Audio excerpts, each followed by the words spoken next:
Nguri-uri, muda berbudaya.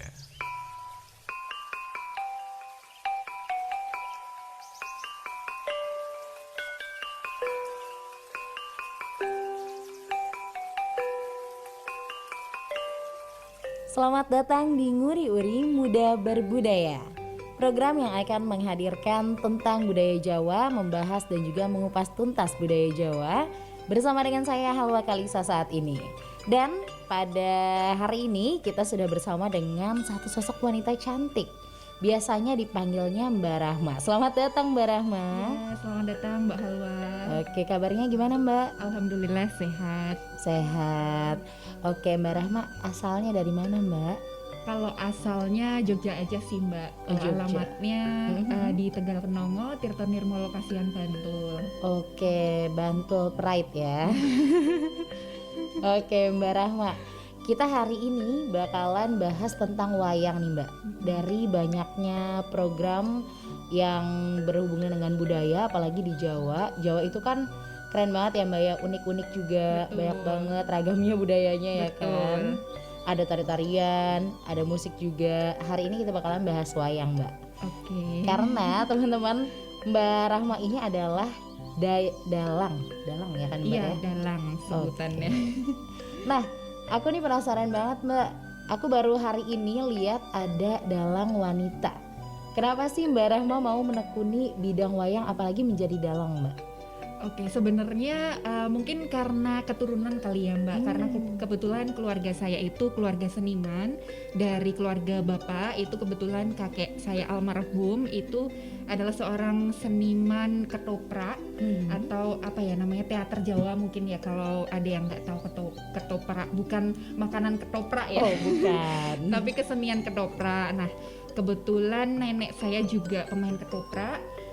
Dan ayah saya ini selain guru PKN itu juga hobi main wayang atau dalang gitu. Jadi mungkin dari sisi keluarga dari ayah saya itu sudah menurunkan bibit-bibit seni untuk cucu-cucunya gitu. Jadi awalnya itu mungkin dari saya lahir sudah biasa diajak bapak pentas kemana-mana gitu. Jadi sudah biasa melihat kondisi pagelaran wayang kulit, dan di situ saya melihat, kebetulan saya 2 bersaudara cewek semua, saya dan kakak saya cewek.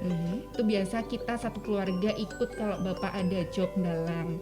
Nah, kita lihat di situ ditonton banyak orang nih. Wah, menarik. Dari situ kayak muncul keinginan untuk wah gimana nih caranya bisa belajar dalang gitu. Waktu itu kan cuman karena biar bisa dikenal banyak orang, belum kayak lebih ke melestarikan. Mungkin seiring berjalannya usia yang semakin tua gitu kan, baru kita paham ya kalau kita harus melestarikan dan sebagainya. Tapi dulu awal mulainya lebih ke kayak pengen dikenal banyak orang gitu sih Mbak. Oke, mungkin karena dulu masih kecil kali ya Mbak ya. Iya. Seneng gitu lihat banyak orang terus ditepuk tangani. Iya betul. Tapi kakaknya Mbak Rahma juga menekuni bidang wayang ini atau di kesenian bidang lainnya nih Mbak? Sama sih Mbak, kebetulan kita hobinya sama, kadang dalang juga kita suka dengan tari tradisional gitu.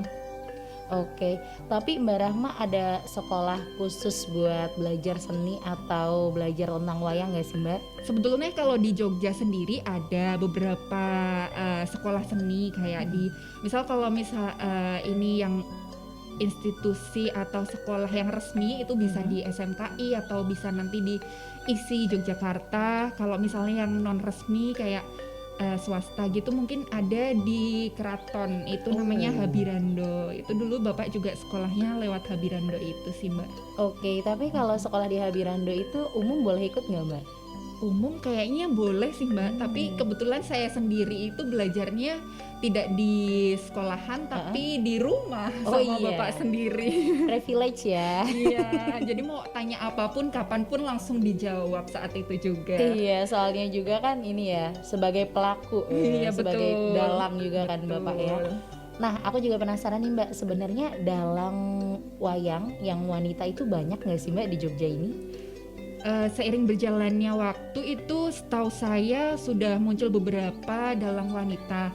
Tapi mungkin dulu ketika saya kecil, kebetulan saya bisa belajar mendalang itu dari kelas 3 SD, sekitar usia 10 tahun mungkin ya. Keren banget. Dulu waktu saya masih belajar dalang dengan kakak saya itu pertama kalinya kita mau ikut lomba dalang anak di DIY. Nah, waktu saya ikut lomba itu, kita persiapannya kurang lebih 2 minggu sebelum lomba. Dan waktu itu kita belum pernah sama sekali untuk tampil dalang. Nah, waktu saya ikut lomba itu, kebetulan pesertanya itu yang cewek cuman saya dengan kakak saya. Jadi waktu itu mungkin masih tergolong jarang ya dalang wanita. Tapi setelah saya di usia sekarang ini sudah muncul beberapa banyak dalang wanita sih, Mbak. Oke. Nah, waktu itu kan debut pertamanya Mbak Rahma nih waktu umur 10 tahun. Betul. Itu dari tahun berapa, Mbak? Tahun berapa ya? 2010 mungkin ya. Tapi masih ingat nggak Mbak dulu? Sorry bukan. 2003 berarti. Oh, 2003. Oke, dari 2003 udah lama banget ya Mbak ya. 2003 ke 2022 dan masih konsisten Mbak. Alhamdulillah. Tapi masih ingat nggak Mbak dulu judul pertama yang waktu itu Mbak Rahma buat lomba itu apa Mbak judulnya? Judul pertama itu Wahyu Cakraningrat. Itu kurang lebih menceritakan tentang Abimanyu, salah satu tokoh wayang bernama Abimanyu itu mencari Wahyu bernama Wahyu Cakraningrat. Nah, Wahyu ini diperebutkan oleh beberapa anak atau kesatria gitu. Tapi pada akhirnya Abimanyu ini sudah melewati berbagai rintangan, kemudian dia juga sempat berkelahi dengan musuh yang akan memperebutkan Wahyu ini, dan akhirnya karena memang Wahyu ini tercipta untuk Abimanyu dan Abimanyu sendiri juga dalam menggapai Wahyu ini benar-benar kayak serius, maksudnya dia yang melakukan berbagai usaha dengan bertapa dan sebagainya. Nah, akhirnya tetap Abimanyu sih yang mendapatkan Wahyu. Keren banget. Berasa diceritain ya saya ya sekarang ya. Oke Mbak Rahma, tapi nih selama Mbak Rahma menjadi dalang ya Mbak ya, Mbak Rahma ada nggak sih satu cerita yang Mbak Rahma tuh favoritin banget gitu, satu judul? Ada beberapa sih, cuman kalau yang favorit lebih ke mungkin cerita Ramayana ya Mbak, karena lebih familiar diterima oleh masyarakat, khususnya kan kita juga udah biasa melihat sendera tari Ramayana, jadi kayak lebih mudah aja untuk menyampaikan nilai-nilai yang ada di cerita Ramayana itu.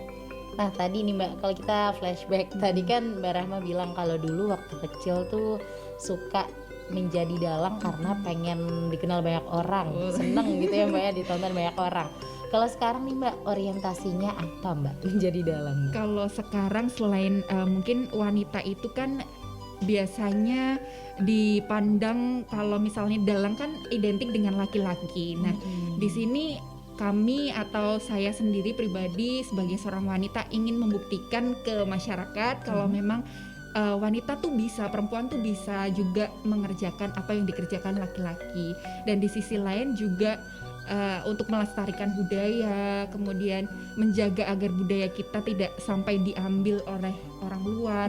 Takutnya kalau misalnya tidak ada yang melestarikan, tidak ada yang mempelajari, nanti kita mau belajar aja harus mendatangkan orang luar gitu. Kan repot juga sih, maksudnya jangan sampai terjadi hal tersebut gitu. Iya. Karena dulu juga sering ya Mbak ya, apa-apa diklaim sama luar negeri, kita baru marah. Jadi mendingan kita melestarikan dulu supaya nggak diklaim sama orang luar gitu ya Mbak ya. Oke, nanti kita bakalan ngobrol-ngobrol lagi nih Mbak lebih lanjut tentang wayang ya, apalagi di dunia dalang nih Mbak. Aku penasaran banget pokoknya cerita-ceritanya Mbak Rahma. Jangan kemana-mana, tetap di sini di Nguri-Uri Muda Berbudaya. Nguri-Uri Muda Berbudaya.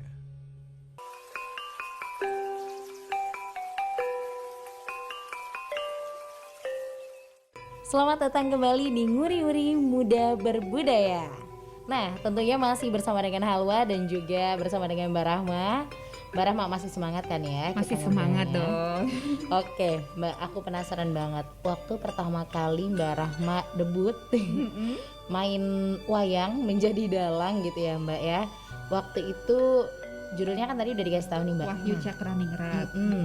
Nah, gimana Mbak perasaannya Mbak waktu itu? Debut pertama. Perasaannya waktu kecil saya sudah agak-agak lupa sih ya Oke. Mbak. Jadi kayak mungkin waktu itu karena baru pertama kali dan kita cuman ada durasi latihan cuman 2 minggu, mepet banget gitu. Jadi tahapan mungkin cerita agak panjang ya Mbak. Jadi Gak apa-apa. dari mulai tahapan belajar dalang itu pertama dibuatkan naskah terlebih dahulu berdurasi kurang lebih 15 menit dengan bahasa Jawa tentunya. Bahasa Jawa juga bukan bahasa yang ngoko atau kromo yang biasa kita dengar sehari-hari, tapi bahasa Jawa yang lebih tinggi gitu tingkatannya. Jadi kayak kadang kita juga rooming gitu ya, mau ini maksudnya apa, artinya apa gitu kan. Terus sudah dibuatkan naskah, kemudian kita menghafalkan waktu itu. Sudah hafal naskahnya, kemudian kita diajarin cara pegang wayang. Nah, jadi banyak tahapannya untuk menuju ke pagelaran wayang kulit itu. Setelah kita hafal naskah, kemudian cara pegang wayang, kemudian kita diajarkan cara ngeprak atau ngecrek. Biasa itu adalah ngeprak itu adalah ketika posisi kaki bersila, duduk bersila, kemudian ada besi, semacam besi, kemudian ada besi satu lagi yang kita jepit di kaki di antara ibu jari dan juga telunjuk. Jadi nanti posisinya untuk kaki bersila, kemudian ada suara yang biasa cek cek cek cek cek gitu. Nah, itu namanya ngeprak. Nah, kita diajarkan cara ngeprak itu tentunya sesuai ada temponya. Jadi kalau ngeprak itu nggak cuman asal kayak menekankan besi ke besi itu untuk menghasilkan suara, tapi bagaimana kita bisa mengatur tempo, karena itu akan berkaitan dengan tempo dari iringan gamelan.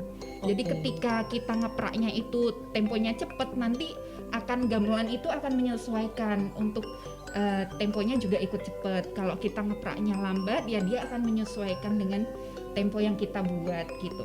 Nah, setelah sudah tahu cara ngeprak, kemudian kita diajarkan cara nembang.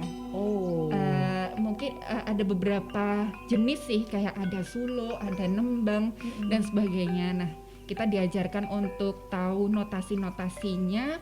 Kemudian apalagi ya?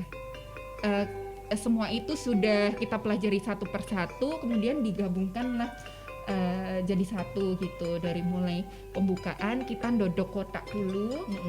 Kemudian nanti memasangkan wayang satu persatu, kemudian nanti ada percakapan di situ, kemudian nanti mungkin ada adegan perang gitu dan sebagainya. Kemudian ya begitulah Mbak untuk tahapannya gitu. Oke, tahapan-tahapannya ternyata banyak ya Mbak ya. Lumayan banyak. Aku kira cuman ini aja, cuman ngapalin naskahnya terus main sendiri, ternyata ada nembangnya segala ya Mbak ya. Betul. Bahkan iya. sampai ngeprak. Ngeprak.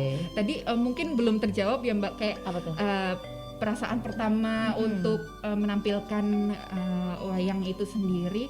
Waktu itu kan lebih ke kayak misalnya ini kok cowok semua, untung ada kakak saya cewek gitu kan, untuk sebagai pembanding, oh ada ceweknya juga sih.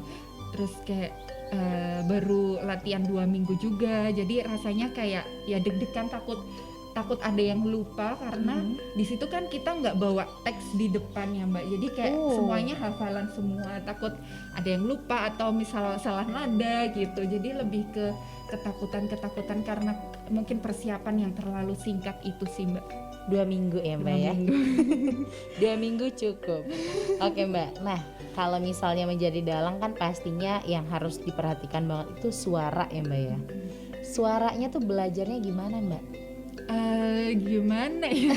Jadi kalau bapak saya mengajarkan itu lebih ke bagaimana kamu bisa membedakan suara satu tokoh dengan tokoh yang lainnya. Nggak harus yang kayak harus dibuat berat seperti laki-laki, kan beda ya Mbak, kualitas suara perempuan dan juga laki-laki tentunya beda. Kalau laki-laki lebih ke suara-suara berat gitu, kalau perempuan lebih ke agak-agak cempreng gitu ya Tinggi Mbak. ya nadanya. Tinggi, betul. Jadi kayak kita harus membuat membuat nada rendah, kemudian yang mungkin tokoh buto gitu kita harus membesar-besarkan suara gitu sih Mbak. Yang penting beda aja antara satu tokoh dengan tokoh yang lain. Boleh dong Mbak dicontohin. Penasaran banget nih. Gimana kalau Mbak Rahma itu menjadi dalang? Udah lama nggak dalang sih. Boleh dong Mbak. Di bagian mana ya? Mungkin percakapan atau Boleh. dari mulai suluk? Mungkin di percakapan boleh kali ya Mbak? Oke. Jadi ini misalnya adegan mau perang antara Setyaki dan Kartomarmo. Oke. Ini ada di cerita Wahyu Cakraningrat. Mau langsung dialog aja? Boleh. Jadi Setyaki biasanya kan ada di tangan kanan karena dia kan tokoh yang berwatak baik gitu. Biasanya cenderung ada di sebelah kanan. Kalau yang Kartomarmo ini ada di sebelah kiri karena dia golongan dari Kurawa-Kurawa gitu. Biasanya kalau udah tertata wayangnya, kita dodok kotak, kemudian gamelan itu redam dan berhenti, kemudian kita suluk dulu mungkin ya. Boleh Mbak. Kepabak kepranggul kang samyoyetno teko sugal wuwu sira mancer ngandek netranyo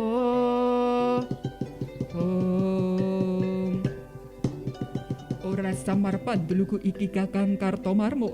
Ya Dimas Tyaki, ngirit wadya bolos gelar sepapan bakal menyang ngendi lagumu. Ngemban dawuh timbalane Koko Prabu Duryudana supaya ngupati murcane Angger Sarja Kusuma. Yen kena tak pirma krana becik aja liwat dalan kene, awit dalan kene lagi dadi sesengkrane Koko Prabu Bathara Kresna. Entuk mbacot ora entuk ya mbacot, rawe-rawe rantas malang-malang putung. Kowe ora gelem sumingkir, apa kelakon tak rudo paripeksa. Moro cobanen yen bisa babuk. Terus langsung perang gitu sih. Keren banget Mbak, serius. Udah lama banget gak dalang terus kayak agak lupa-lupa teksnya gitu. Iya, tapi merinding banget loh Mbak. Berasa beneran lagi nonton wayang. Itu belum bawa wayangnya sih Mbak, belum ada kelirnya. Kadang kayak kalau udah ada di depan kelir itu beda aja sih hawanya Mbak. Oke, kelir itu yang Layar putih yang itu? gede putih gitu. Oke, keren banget. Aku sampai speechless. Tapi Mbak, menjadi wayang nih ya, menjadi dalang. Ini kan pasti belajarnya itu susah ya Mbak ya?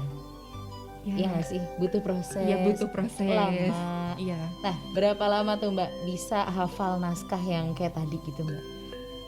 Dulu waktu mau ikut lomba 2 minggu hafal naskahnya mungkin sekitar 5 hari kali ya. 5 hari itu berdurasi 15 menit. Nah sampai sekarang sih saya masih mendalangnya maksimal 2 jam sih Mbak. Kalau untuk biasanya dalang-dalang laki-laki itu kalau dalang dari kurang lebih pukul 10 malam sampai sebelum subuh itu kurang lebih 7 jam ya. Nah saya tuh belum yang kuat sampai 7 jam gitu sih, baru maksimal 2 jam. Nah untuk menghafalkan sekitar 2 jam itu mungkin butuh waktu 2 minggu kali ya. Tapi cepet ya Mbak ya? Ya lumayan sih Mbak, karena hafalannya kayak masing-masing adegan kan bahasanya juga beda-beda gitu sih Mbak. Udah bahasanya beda-beda, naskahnya banyak, orangnya juga suaranya beda-beda ya Mbak. Betul. Tapi waktu itu kan mungkin masih kecil ya, jadi daya ingatnya itu juga masih cepet untuk mengingat. Nah mungkin seiring berjalannya usia juga makin susah juga menyerap kata-kata yang asing gitu sih Mbak. Tapi dulu 2 minggu untuk 2 jam sih. Wah keren banget sih. Sedari kecil sudah keren. Nah ada lagi yang keren nih teman-teman dari Mbak Rahma. Gara-gara wayang, bener gak sih Mbak? Ini mengantarkan Mbak Rahma jadi Dimas Diajeng. Jadi Dimas Diajeng tahun 2018 ya kan? 2018 di DIY. Oh di DIY. Terus jadi Putri DIY. Putri Indonesia Berbakat, terus runner up 1 di DIY. Oke. Banyak ya prestasinya ya. Ini bisa diceritain nggak Mbak, mulai dari yang Dimas Diajeng dulu deh? Iya, kebetulan kan prosesnya. saya waktu itu masih kuliah ya Mbak. Waktu itu ngerjain skripsi nih, terus kayak wah agak slow nih waktunya. Jadi kayak mencari-cari kesibukan apa ya, kegiatan yang ada di Jogja yang sekiranya bisa berimbas untuk kedepannya, entah itu dari linknya atau entah itu dari misal lingkungannya bisa meningkatkan skill kita. Nah terus kayak kebetulan ada pemilihan di Mas Diajeng di tingkat kota. Nah waktu itu 2017 untuk pemilihan di Mas Diajengnya itu tahap awalnya harus menampilkan atau unjuk bakat dulu di Car Free Day. Waktu itu ada di Jalan Jenderal Sudirman, tapi selama pandemi udah masih off dulu sih. Nah waktu itu ikut di situ menampilkan unjuk bakat. Tentunya unjuk bakatnya dalang ya. Apalagi ya kan? Iya apalagi. Karena kan saya pikir untuk teman-teman yang mendaftarkan di Mas Diajeng kok kayaknya jarang-jarang nih kalau menampilkan dalang. Jadi kayak mencari sesuatu yang unik. Padahal saya juga bisa sih menampilkan tari tradisional juga di situ. Tapi cari yang unik yang sekiranya nggak banyak orang yang bisa gitu. Terus di situ harus mendapatkan minimal 5 yes dari juri, dari 7 juri itu minimal 5 yes. Kebetulan saya dapat 6 kalau nggak salah atau 7 malah. Hampir sempurna. Iya. Terus ke tahap selanjutnya akhirnya tergabung di Mas Diajeng Kota Jogja 2017. Nah di tahun depannya lagi ada pemilihan di tingkat provinsi, di mana masing-masing kabupaten kota itu harus mengirimkan 3 pasang untuk maju ke provinsi. Nah waktu itu saya diberikan amanah kesempatan untuk maju mewakili Kota Jogja ke tingkat provinsi, dan alhamdulillah di tingkat provinsi itu jadi Diajeng Berbakat 2018. Keren. Terus iseng-iseng lagi nih ada pemilihan Putri Indonesia 2019 kalau nggak salah, 2019. Nah terus ikut lagi tuh, terus dapat juara 2 sekaligus Putri Indonesia Berbakat itu sih. Oke, ini namanya iseng-iseng gabut berfaedah ya Mbak ya. Betul, berawal dari gabut itu sih Mbak. Iya, oke teman-teman, nanti kita bakalan ngobrolin lagi soal gimana sih biar gabut kita berfaedah ya kayak Mbak Rahma. Tetap di Nguri-Uri Muda Berbudaya. Nguri-uri Muda Berbudaya.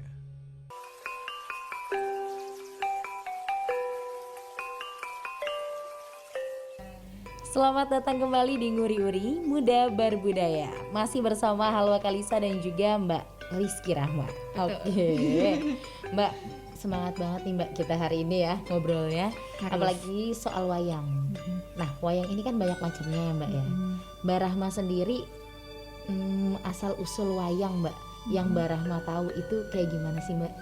Kalau setahu saya dulu ada wayang pertama itu adalah wayang beber. Jadi dia bentuknya bukan kayak wayang yang sekarang biasa dipegang dalang-dalang itu, tapi dia melainkan ada di kain, bukan kain, kulit, tapi masih bentuknya kayak kertas gitu, ukurannya lebih gede, dan di situ ada gambar-gambar yang menceritakan tentang ada legenda, ada juga cerita-cerita Panji gitu, yang dimana cerita Panji itu juga masih diceritakan di wayang kulit yang zaman sekarang. Jadi waktu itu bentuknya wayang itu ada di selembar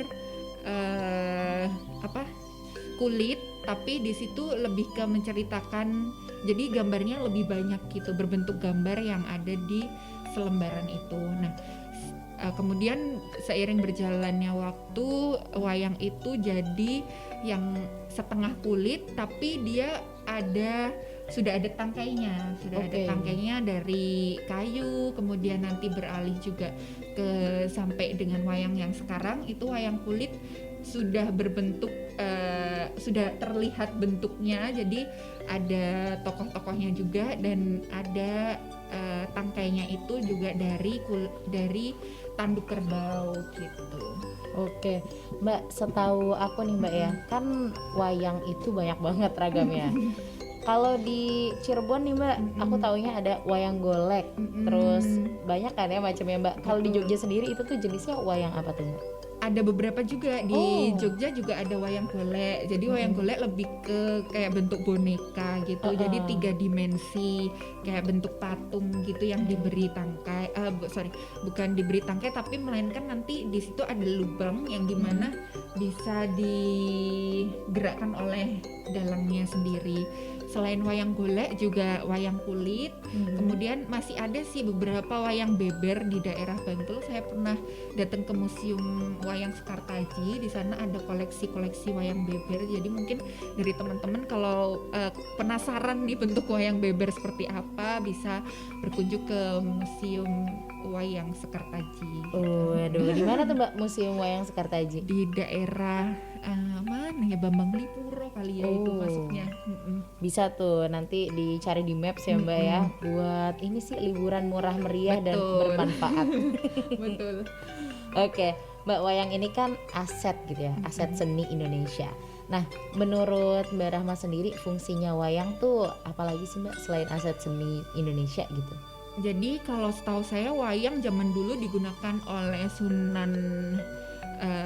Sunan Kalijogo untuk sebagai media syiar agama Islam. Oke. Jadi waktu itu kan masyarakat di Jawa khususnya masih beberapa memeluk agama Hindu. Nah, gimana caranya bisa tahu tentang agama Islam tuh dari tradisional gitu. Di situ Sunan Kalijogo memunculkan tokoh-tokoh namanya Punokawan. Ada Semar Gareng Petruk Bagong yang ada 4 itu.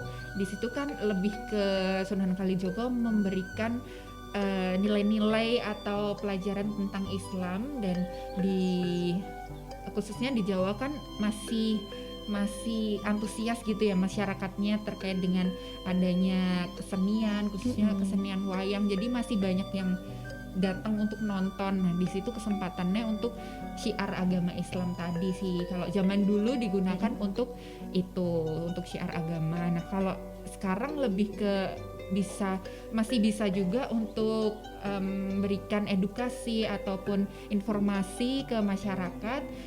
Khususnya lebih ke, kalau saya lihat wayang itu kan ceritanya macam-macam ya Mbak. Di situ kita bisa tahu tentang tokoh-tokoh, kemudian karakter tokohnya masing-masing, kemudian bagaimana kita tahu tentang tata krama juga di situ. Jadi macam-macam sih Mbak, ini tujuan dari wayang itu sendiri gitu. Oke. Sebagai dalang nih Mbak, ada nggak sih wayang favoritnya Mbak Rahma? Tentunya wayang yang yang baik-baik gitu jadi favorit. Apa ya? Mungkin tokoh wanita. Ada salah satu tokoh wanita namanya Drupadi. Dia kayak seperti Wonder Woman kali ya. Wonder zaman Woman sekarang kali ya. Jadi dia adalah tokoh yang berani. Sebagai seorang wanita dia berani gitu, terus mandiri, kemudian dia juga mau berperang gitu. Di antara laki-laki dia termasuk sosok yang berani gitu. Tokoh yang berani itu sih Mbak. Menggambarkan diri Mbak Rahma banget ya Mbak ya. Mbak, sebagai dalang nih Mbak, ada nggak sih komunitas dalang di Jogja gitu Mbak? Kalau komunitas ada beberapa. Di antaranya mungkin ada sebutan Pepadi ya. Jadi Persatuan Dalang itu namanya Pepadi. Ada di kabupaten, ada di DIY juga, tingkatnya macam-macam. Tapi kebetulan kan saya belum termasuk ke kelompok Pepadi itu sih. Jadi kayak cuman ada temen yang hobi dalang juga, kadang cuman sharing-sharing aja, nggak yang kayak ikut di kelompok-kelompok. Tapi kalau kelompok dalang ada di Jogja. Oke, Mbak, ini aku mau tanyain dari tadi sebenarnya. Jadi aku tuh sempat stalking Instagramnya Mbak Rahma nih teman-teman. Jadi aku tadi stalking terus wah ada film nih tentang wayang nih. Terus bulan kemarin nih rilis ya. Boleh diceritain gak tuh Mbak, itu filmnya tentang apa? Kayaknya kok nggambarin Mbak Rahma ya filmnya ya.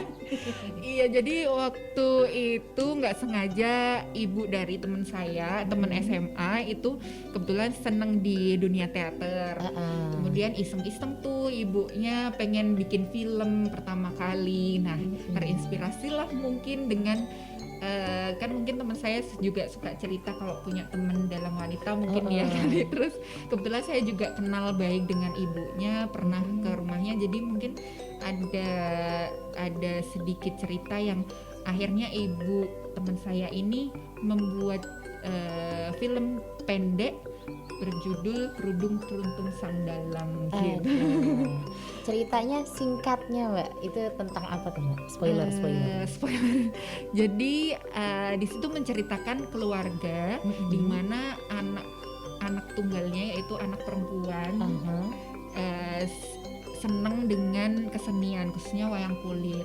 Tapi di sisi lain si bapaknya ini atau ayahnya ini tuh lebih ke Islam banget gitu, Islamik banget gitu Mbak. Jadi ketika anaknya itu mau mendalang, otomatis dia kan harus membuka jilbab dengan bersanggul, menggunakan sanggul. Nah di situ bapaknya ini kurang setuju dengan membuka jilbab. Nah di situ muncul konflik dan sebagainya, dan akhirnya si bapak ini bisa menerima keputusan anaknya dan akhirnya merestui jalan anaknya dengan melestarikan budaya itu tadi sih. Keren banget. Itu kan tadi orang lain nih Mbak yang terinspirasi dari Mbak Rahma. Sekarang kalau Mbak Rahma sendiri ada nggak Mbak sosok yang menginspirasi Mbak Rahma? Boleh dalang atau siapa gitu Mbak yang jadi role modelnya Mbak Rahma? Kalau role model di dunia wayang tentunya ayah saya sendiri ya, karena dari dulu kayak melihat melestarikan budaya, kemudian kok unik ini wayang kan jarang orang yang mau mempelajari, khususnya perempuan gitu. Kalau dari dunia wayang kulit sendiri role modelnya ke ayah saya, tapi kalau lebih ke perempuan yang ingin mempelajari kesenian yang bisa dilakukan oleh laki-laki, mungkin ke Ibu Raden Ajeng Kartini ya. Zaman dulu kan maksudnya Ibu Raden Ajeng Kartini ini kan sebisa mungkin menempatkan bahwa derajat laki-laki dan perempuan itu sama. Jadi setara. Jadi apa yang bisa dikerjakan oleh laki-laki itu juga bisa dikerjakan oleh perempuan. Contohnya misal jadi presiden, sekarang sudah ada presiden wanita perempuan gitu, ataupun juga menjadi dalang juga perempuan bisa gitu. Keren banget Mbak. Boleh dikasih pesan sedikit nih buat teman-teman yang dengerin, yang nonton juga, gimana sih Mbak cara kita buat mempertahankan kesenian wayang di tengah masyarakat sekarang ini Mbak? Oke, buat teman-teman yang lagi dengerin podcast ini, lebih ke saya mengajak teman-teman untuk sadar dulu ya, sadar kalau kita tuh punya banyak kebudayaan yang harus kita jaga gitu. Jadi kalau teman-teman sudah sadar, teman-teman akan mulai mencintai dan mulai mempelajari kesenian yang kita punya gitu. Nah setelah teman-teman juga sudah mempelajari, sudah mencintai, dan di situ kita bisa menjaga kesenian yang kebudayaan ataupun kesenian yang kita punya di situ. Berarti goalsnya adalah kebudayaan itu tetap ada yang melestarikan, tetap ada yang menjaga, jadi tidak akan diambil oleh orang luar gitu aja sih Mbak. Oke, keren sih Mbak Rahma ya dari tadi. Oke teman-teman, nanti kita bakalan tetap terkagum-kagum, kita bakalan nanya-nanya lagi sama Mbak Rahma. Jadi jangan kemana-mana, di sini aja di Nguri-Nguri Muda Berbudaya. Nguri-Uri Muda Berbudaya.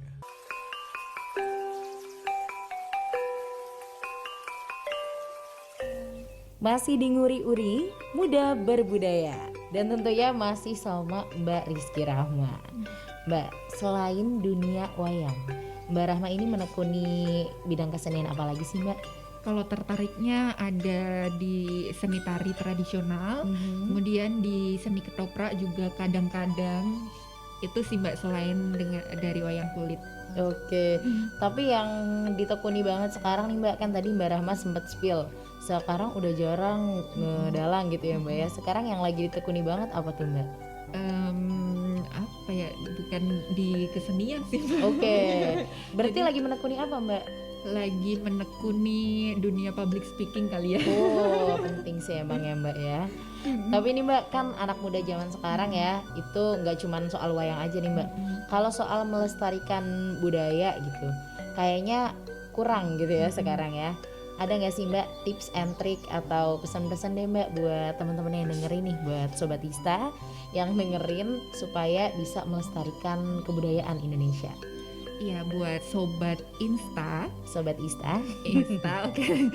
Ya, lebih ke tadi sudah saya sampaikan sih, lebih ke bagaimana teman-teman itu bisa mengenal dulu budaya yang kita punya, kemudian berusaha untuk mempelajari dan mencintai. Kalaupun tidak atau belum bisa mempelajari, mungkin lebih ke mengapresiasi kebudayaan yang kita punya. Kayak misalnya teman-teman bisa tuh lihat sendera tari ataupun mendengarkan tembang-tembang Jawa, ataupun setidaknya teman-teman ada salah satu yang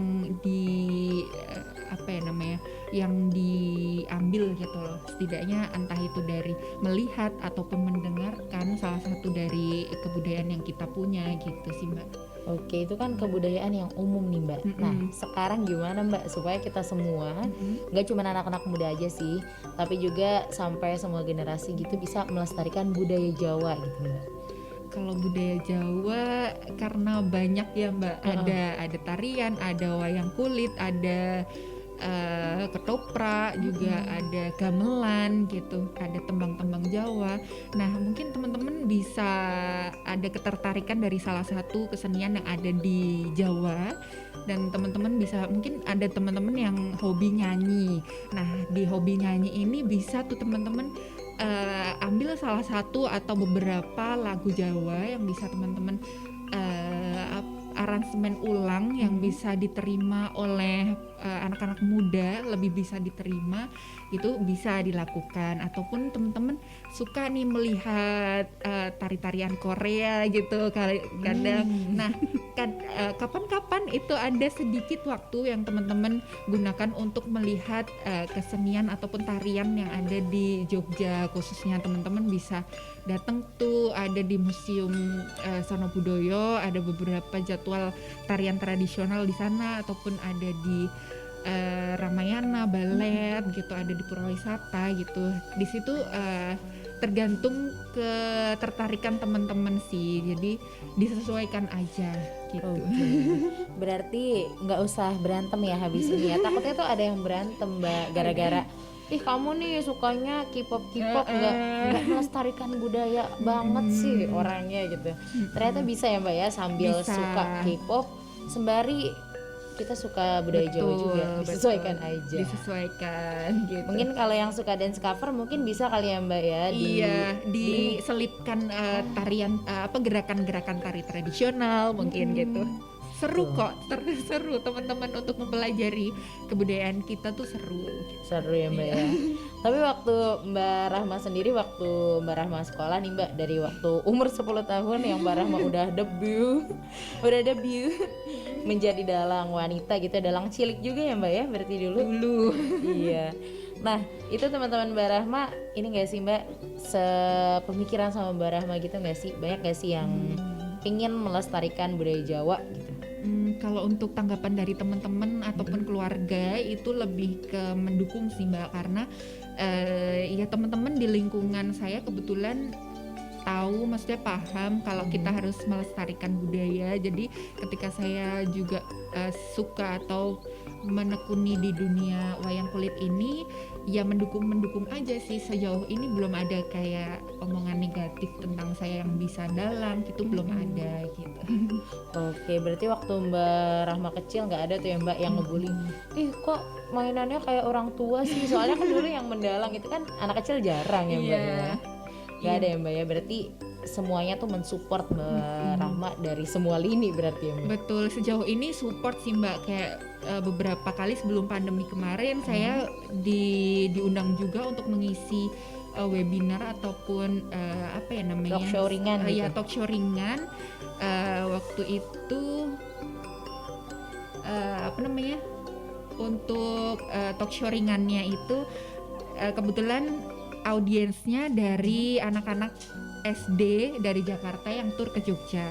Nah, di situ saya diminta untuk memberikan sedikit sharing tentang wayang kulit, Kemudian di situ anak-anak SD juga ada kesempatan untuk mencoba dengan bahasa mereka, dengan wayang yang sudah disiapkan, mereka juga ada kesempatan untuk mencoba. Dan di situ saya senengnya itu karena mereka masih SD dan mereka itu tertarik gitu loh, antusias untuk coba itu wayangnya. Jadi seneng banget sih di situ bisa mengisi dan juga sekaligus sharing, bisa menarik antusiasme dari anak-anak SD untuk tahu dan belajar tentang wayang itu sendiri gitu. Oke, Mbak Rahma, hari ini aku ngobrol sama Mbak Rahma itu banyak banget ilmu yang aku dapetin, teman-teman juga. Jadi makasih banget Mbak hari ini udah berbagi ilmu bareng sama kita semua ya Mbak ya.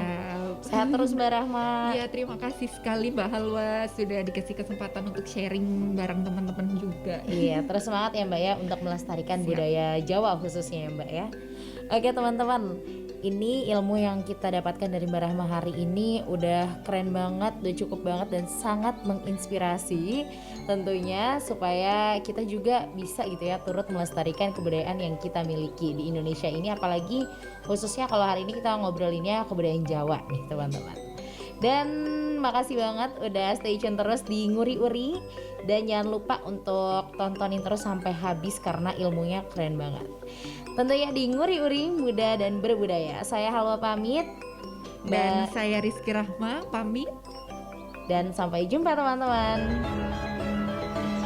Nguri Uri Muda Berbudaya.